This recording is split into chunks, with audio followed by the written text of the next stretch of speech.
طلع البدر علينا من ثنيات الوداع وجب الشكر علينا ما دعا لله داعي أيها المبعوث فينا جئت بالأمر المطاع.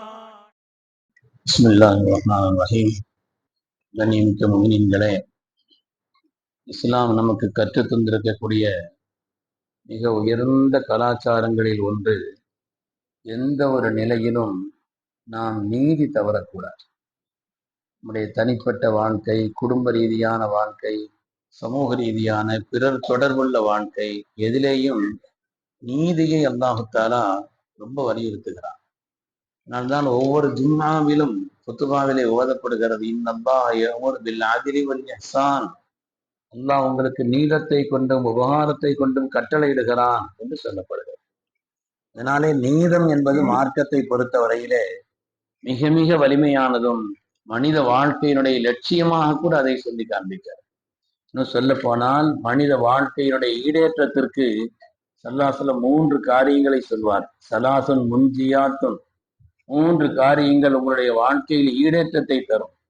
ஹஷியத்துல்லாஹி ஃபி சிர்ரி வல் அலன், உங்களுடைய தனிப்பட்ட ரகசிய வாழ்க்கையிலும் பகிரங்கமான வாழ்க்கையிலும் அல்லாஹ்வை பயந்து வாழ்வது. இந்த பண்பு ஒரு மனிதனத்துல வந்துருச்சுன்னு சொன்னா ஈடேற்றம் விட்டுட்டான். 3 பண்புகளை சொன்னார்கள். 4 பேருக்கு முன்னால நம்ம நல்லபடியான நல்ல மனுஷனா ஒரு வாழ்க்கைய தோற்றத்தை கொடுப்போம். ஆனால் நம்முடைய தனிப்பட்ட ரகசிய வாழ்க்கையிலையும் கூட அல்லாஹ்வை பயந்து வாழக்கூடிய ஒரு தன்மை ஒரு மனிதனுக்கு வந்துருச்சுன்னா பெரிய பாக்கி. ஸலாசுன் முன்ஜியாத்தின் 3 காரியங்கள் மனிதனை ஈடேற்றப்படுத்தும். ஒன்று ஹஷியத்துல்லாஹி ஃபி சிர்ரி வல் அலன், அவருடைய ரகசிய வாழ்க்கையிலையும் பகிரங்க வாழ்க்கையிலையும் அல்லாஹ்வை பயப்படும். அதேபோல் வல் அத்லு ஃபில் கலபி வல் ரிதா, கோபத்திலும் பொருத்தத்திலும் நீதமாக நடந்து கொள்வது. ஒரு ஆள் மேல கோபமா இருக்கிறாரு, அந்த நேரத்தில் அநியாயமான காரியங்களை செய்யக்கூடாது. அவருக்கு எதிரான, மார்க்கத்திற்கு முரணான அல்லது அநீதம் இழைக்கக்கூடிய காரியத்தை செய்யக்கூடாது. அந்த நேரத்துல ரொம்ப கவனமா இருக்கும். அவரின் மீது திருப்தி இருந்தாலும் சரி, அவரின் மீது கோபம் இருந்தாலும் சரி, நீதத்தை கடைபிடிக்கக்கூடிய தன்மை ஒரு மனிதனிடத்தில் வந்து விட்டால் வாழ்க்கையில் வெற்றி பெற்று விடுவார், ஈடேற்றத்தை அடைந்து விடுவார். 3வது சொன்னாங்க ஒல் கஸ்து ஃபில் ஃபக்ரி வல் கினா, செழுமையிலும் வறுமையிலும் நடுநிலையான ஒரு வாழ்க்கை. இருந்தா நவாப்ஷா, இல்லாட்டா பக்கீருக்கு, அப்படிலாம் இல்லை. அவர் எல்லா நிலைமையிலையும் கூட நடுநிலையான ஒரு வாழ்க்கை. இந்த தன்மை அவருடைய செழுமையிலும் அவருடைய வறுமையிலும் நடுநிலைமையான ஒரு வாழ்க்கை, இந்த 3 பண்புகளும் யாரிடத்தில் வந்து விட்டதோ நிச்சயமாக அது ஈடேற்றத்தை தரும். அவர் ஈடேற்றம் பெற்று விடுவார் என்று சொன்னார்கள் கண்மணி முஹம்மது ரசூலுல்லாஹி ஸல்லல்லாஹு அலைஹி வஸல்லம். அதுல முக்கியமா நீதத்தை வலியுறுத்தினார். அதாவது நீதிக்கு எதிராக யாரும் இருக்கக்கூடாது. ஸல்லல்லாஹு அலைஹி வஸல்லம் ரொம்ப பிரியமான ஆளதற்கு உஸாமா ரலியல்லாஹு இருக்கிறாங்க. மார்க்கம் படித்தவர்களுக்கும் சஹாபிகளுடைய வரலாற்றை தெரிந்தவர்களுக்கும் தெரியும், ரசூலுல்லாஹ்வுடைய ரொம்ப மஹப்பத்துக்குள்ளவர். உஸாமா ரலியல்லாஹு ஒரு காரியத்தை சொன்னாங்கன்னா ஸல்லல்லாஹு அலைஹி வஸல்லம் அப்படி கேட்பாங்க, ஹிப்பு ரசூலுல்லாஹ், ரசூலுல்லாஹ்வுடைய தனிப்பட்ட நேசத்தையும் அன்பையும் பெற்றவர். ஆனால் ஹதரத் உஸாமா ரலியல்லாஹு அவர்கள் நீதிக்கு எதிராக ஒரு காரியத்திற்கு பரிந்துரைப்பதற்கு ஸல்லல்லாஹு அலைஹி வஸல்லம் போனார். நீதிக்கு எதிராக மஹ்சூமியா என்ற கிளையை சார்ந்த ஒரு பெண்மணி திருடிய நேரத்திலே அவங்களுக்கு தண்டனை கொடுக்கணுமா, அது பெரிய குடும்பமாச்சே, அது பிறகு விளைவுகளை உண்டாக்குமே என்று பரிந்துரை செய்வதற்கு நீதிக்கு எதிராக ஹதரத் ரசூலுல்லாஹி ஸல்லல்லாஹு அலைஹி வஸல்லம் அவர்கள் கடும் எச்சரிக்கை செய்தார். ஹதரத் உஸாமா அவர்களை கடுமையாக எச்சரித்தார்கள். என்ன செய்தீர்கள்?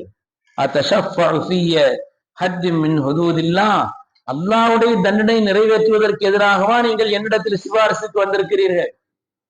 உங்களுக்கு முன்னால் உள்ள சமுதாயம், உங்களுக்கு முன்னால் உள்ள சமுதாயம் அவங்களுடைய நிலை அழிந்ததற்கான காரணம் என்னவென்று சொன்னால், அன்னஹும் கானூ இதா ஸரக ஃபீஹிமுல் கனி, உங்களை யாராவது வசதியான ஆட்கள் திருடித்தா விட்டுருவாங்க. வைதா ஸரக ஃபீஹிமுல் வலீ, அவங்கள யாராவது சாதாரணமான ஆட்கள் திருடித்தா அது ரொம்ப பெருசா கருதி அதுக்கு தண்டனை கொடுப்பாங்க. இதுதான் முன்னால் உள்ள சமுதாயம் அழிந்ததற்கான காரணம்னு சொன்னார். நீதி தவறும் பொழுது உலகம் அழியும், நீதி தவறும் பொழுது ஒரு நாடு சறுக்கும் என்பதை அல்லாஹ்வுடைய ரசூல் அவர்கள் உணர்த்தி காட்டினார். அருமையானவர்களே, 2019 பாபரி மஸ்ஜித் விஷயத்துல இந்தியாவிலே நீதிபதிகள் தீர்ப்பு செய்கிறார். 5 நீதிபதிகள் சேர்ந்து தீர்ப்பு செய்யறாங்க. தீர்ப்புல அவங்க என்ன அதுக்கு முன்னால சொல்ல வேண்டிய விஷயங்கள் எல்லாம் சொல்றாங்க.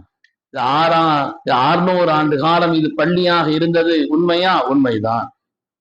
நீதிமன்றம் சொல்லுது 600 ஆண்டு காலம் பள்ளியாக இருந்தது உண்மையா? உண்மைதான். 49 கொண்டு போய் சிலையை உள்ள கொண்டு வச்சது உண்மையா? உண்மைதான்.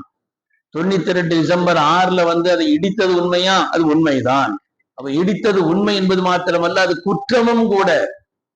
பள்ளிவாசலா இருந்துச்சுங்கிறது உண்மை. அது மாதிரி உள்ள கொண்டு போய் 49 சிலை வச்சாங்கிறது உண்மை. இடித்தது உண்மை. இடித்தது குற்றம் என்பது உண்மை என்றெல்லாம் சொல்லிவிட்டு, ஆனாலும் பெரும்பாலானவர்களுடைய நம்பிக்கை அது ராமர் பிறந்த இடம் என்று இருக்கிற காரணத்தினாலும் இஸ்லாமிய மாடலில் அந்த பள்ளிவாசல் கட்டப்படல எந்த காரணத்தினாலும் தீர்ப்பு மாற்றி செய்யப்படும். உண்மையானவர்களை எவ்வளவு கொடுமையான ஒரு நிலை அது. அதுக்கு முன்னால் இந்த விஷயத்தையெல்லாம் சொல்லாட்டாலும் பரவாயில்லை. பள்ளிவாசலா இருந்துச்சாப்பா? இருந்துச்சு. உள்ள கொண்டு சிலை அவங்க வச்சாங்களா? வச்சாங்க. அதுக்கு பிறகு இடிச்சாங்களா? இடிச்சாங்க. இடிச்சது தப்பா? இடிச்சது குற்றம் என்றெல்லாம் சொல்லிவிட்டு அதற்கு பிறகு எதிராக ஒரு தீர்ப்புன்னு சொன்னா, வாதித்ததற்கு மாற்றமாக, அவர்களே சொன்ன அந்த நிலைக்கு மாற்றமாக இஸ்லாம் இதை கடுமையா கண்டிக்குது. அல்லாஹ் குர்ஆனிலே சொல்வான்டா, எஜிரி மன்னக்கும் ஷனஆனு கௌமின் அலா அல்லாஹ் தாயிது. உங்களுக்கு பிடிக்காத விரோதிகளா இருந்தாலும் சரி, அந்த நேரத்துல நீதத்துக்கு மாற்றமா நடந்துடாது. நீங்க இஸ்லாமியர்கள், பண்பாளர்கள், இந்த நாட்டிற்கு ஒடுக்கத்தையும் உயர்ந்த பண்பையும் கற்றுத்தந்தவர்கள் என்ற அடிப்படையில நீதத்திற்கு மாற்றமா, உங்களுக்கு விரோதியா இருந்தா கூட நீதிக்கு மாற்றமா நடந்து பழக கூடாது. அது இஸ்லாமிய பண்பல்ல என்று அல்லாஹ்வுடைய ரசூல் அவர்கள் சொல்லி காட்டினார். நீதியை நிலைநிறுத்த வேண்டிய முதல் பொறுப்பு நீதிகளுக்கு தான், நீதிபதிகளுக்கு தான். நீதியை நிலைநிறுத்துறதுல முதல் பொறுப்பு யாருக்குன்னா நீதிபதிகளுக்கு தான். அந்த நீதிமன்றங்களும் நீதிபதிகளுமே அவர்களே நீதிக்கு மாற்றமாக வரும் பொழுது உலகத்தில் அழிவு ஏற்படும், சூழ்நிலைகள் நிச்சயமாக மாறும். அது கண்டிக்கத்தக்கதுங்கிறது தான் சொன்னார். எல்லாம் சொன்னாங்க நீதிபதிகள் அல் குலாத்து சலாகா, நீதிபதிகள் 3 வகை. அதுல ஒரு பகுதியினர் தான் சொர்க்கம், மீதி 2 பகுதி நரகம்னா. வாஹிதுன் ஃபில் ஜன்னா, ஒரு கூட்டம் சொர்க்கம், மீதி 2 பேர் நீதிபதிகள்ல அந்த 2 பிரிவினர் நரகம்னு சொன்னாங்க. சொர்க்கம் செல்லக்கூடியவர்கள் யாருன்னு சொன்னா, அரஃபல் ஹக்க ஃபக்கலாபி, எது சத்தியம்ங்கிறத விளங்கிக்கிட்டார்.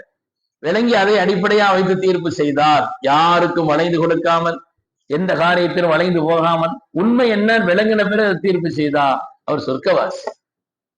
2வது அரஃபல் ஹக்க, எது சத்தியம்லாம் தெரியுது, எல்லாம் தெரியுது, இடிச்சது குற்றமா குற்றம் தான், பள்ளி இருந்தது எல்லாம் சரிதான், ஆனால் வலம் யக்னதி, அதை கொண்டு தீர்வு செய்யல, நரகவாசி அல்ல. 3வது லம் யாரிஃபில் ஹக்க, எது ஹக்குங்கிறத நீதிபதிக்கே விளங்கல. அப்படி ஒரு நிலை வந்தாலும் கூட அந்த பின்னால் உள்ள 2 கூட்டம் நரகவாசிகள், முன்னால் உள்ள சொர்க்கவாசிகள்னு சொன்னாங்கன்னு சொன்னாங்க. அருமையானவர்கள், இந்த உலக சரித்திரத்தில் எப்படிப்பட்ட கட்டத்திலையும் நீதியை நிலைநிறுத்தியது இஸ்லாம். எந்த சோதனையான கட்டத்திலும், இன்னும் சொல்ல போனால் வரலாறு சொல்கிறது, ஒரு ஜனாதிபதிக்கு எதிராக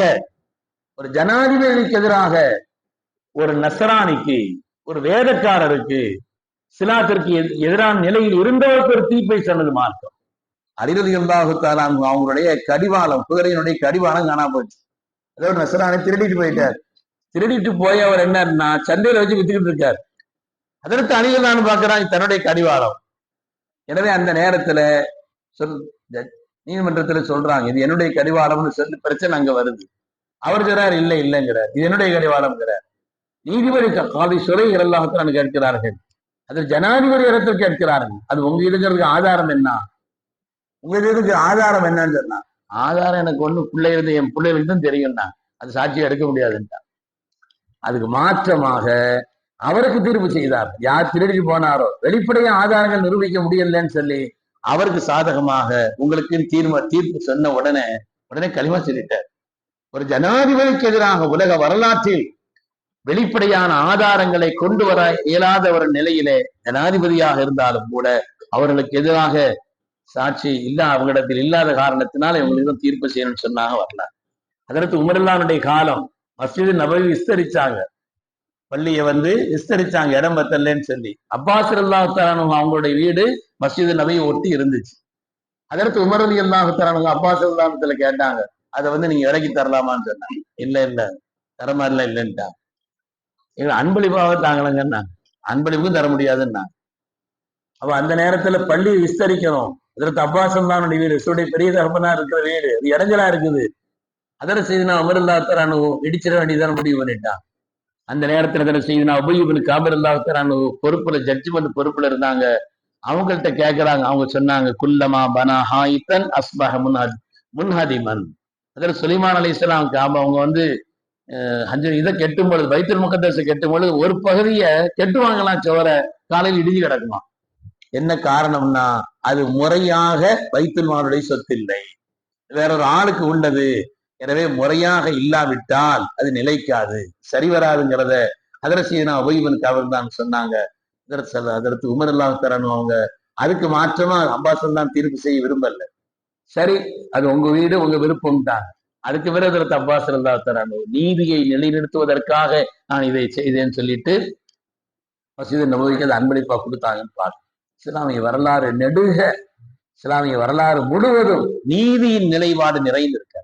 எந்த காலகட்டத்திலும் யாருக்காக வேண்டியும் நீதிக்கு மாற்றமாக ஒரு காரியத்தை முடிவெடுக்க கூடாது. இஸ்லாமிய பண்பல்ல என்பதனால்தான் எல்லாமே அல்லாஹ்வுடைய கட்டளை தான். ஆனாலும் இன்னல்லாஹ யஅமுரு பில் அத்ல், நீதிப்படி நடக்க வேண்டும், நீதியின்படி நடக்க வேண்டும் என்று அல்லாஹ் அவங்களை ஏவுகிறான், கட்டளை இடுகிறான் என்று அல்லாஹ் தஆலா சொல்கிறார். அருமையான பெருமக்களே, நீதியை நிலைநிறுத்தி இந்த சமுதாயத்திற்கு எதிராகத்தான் அநீதி செய்யப்படுகிறது. நீதியை நிலைநிறுத்திய சமுதாயம், நீதிக்காக வேண்டி தன்னை அர்ப்பணித்த சமுதாயம், அதற்காக வேண்டி எவ்வளவு பெரிய ஆட்கள் நின்றாலும் சரி நீதியின் பக்கம் சேர்ந்திருந்த ஒரு சமுதாயம். அதனால நீதிக்கு மாற்றமாக எங்கெல்லாம் காரியங்கள் நடக்கிறதோ அங்கே அழிவும் சரிவும் ஏற்படும் என்பதையும் அல்லாஹ்வுடைய ரசூல் அவர்கள் உணர்த்தி காட்டியிருக்கிறார். அல்லாஹ் விளங்கும் அறிவை தந்தரல் புரிவானாக. எந்த காலகட்டத்திலும் நீதியோடு நடப்பதற்கு அல்லாஹ் உயர்ந்த பண்பை நமக்கு தந்தரல் புரிவானாக. நமது நாட்டிலேயும் அல்லாஹு தஆலா நீதிக்கு எதிராக இருப்பவர்களுடைய சூழ்ச்சிகளில் இருந்தும் அல்லாஹ் இந்த சமூகத்தையும் நாட்டையும் பாதுகாத்து அருள் புரிவானாக. ஆமீன் ஆமீன் யா ரப்பல் ஆலமீன். وآخر دعوانا أن الحمد لله رب العالمين. سبحان الله بحمده سبحانك اللهم وبحمدك أشهد أن لا إله إلا أنت